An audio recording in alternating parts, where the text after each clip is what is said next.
Ouais, je crois qu'il n'y a plus de modèle. Je Plus de crois modèle.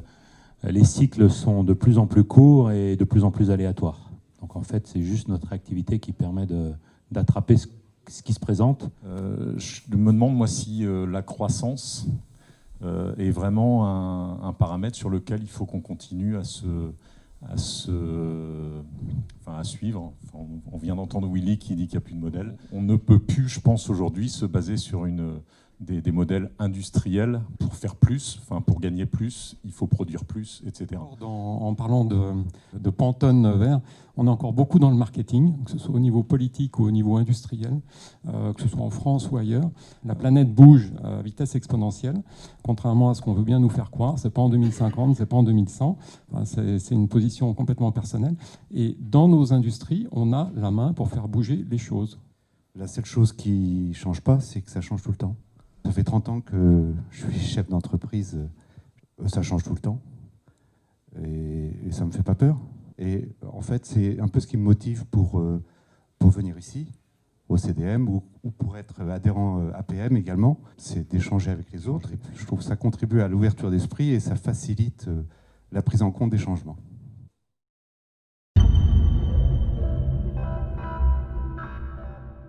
Gauthier, on est des fabricants de meubles ici en Vendée. Et le premier twist qu'on voulait mettre en avant, c'est finalement, ou en tout cas pivot, ça a été de s'intéresser à la relation des clients finaux. L'un des défenseurs de oui, c'est possible encore de fabriquer en France et de ne pas avoir peur de cette origine. Olivier, que nous, on cherche des fabricants pour faire des pieds de table. Donc, soit je prends des pieds de table en métal fabriqués par des gens qui fournissent l'ameublement, donc très, voilà.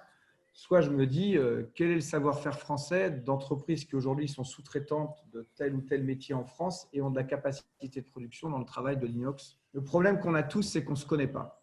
Et moi, je suis persuadé que ce qu'il va falloir faire dans les semaines qui viennent, c'est de se réidentifier, pas par rapport au produit final qu'on fait en ce moment, mais par rapport à un savoir-faire.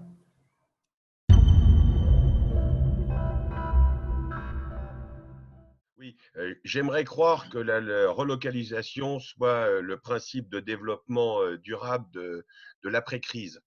En revanche, j'y crois pas du tout, parce que aujourd'hui, ce sont les grands donneurs d'ordre qui tirent les ficelles et qui aujourd'hui n'envisagent absolument pas une augmentation des coûts de ce qu'on leur fournit. De mon point de vue, il faudrait que le Covid-19 dure beaucoup plus longtemps pour que les prises de conscience se transforment en actes. Pour véritablement, de mon point de vue, remettre les modèles en question, et il est grand temps de faire un geste pour la planète et qu'à un moment donné, elle ne va pas pouvoir se faire saigner éternellement. Mais je ne pense pas que ça passera par les gros acteurs, ça passera par les petites entreprises qui n'auront pas d'autre choix que de bouger et de s'investir sur des modèles complètement différents. La valeur ajoutée de mon entreprise, ce sont mes gens. La valeur d'ajustement dans les grandes entreprises, c'est le personnel. Donc, en ce qui nous concerne, en fait, on va effectivement beaucoup travailler la proximité.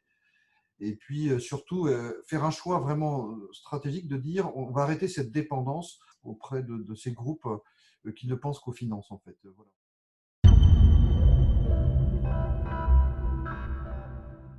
C'est-à-dire que plusieurs fois, on a dit que c'était un état d'esprit.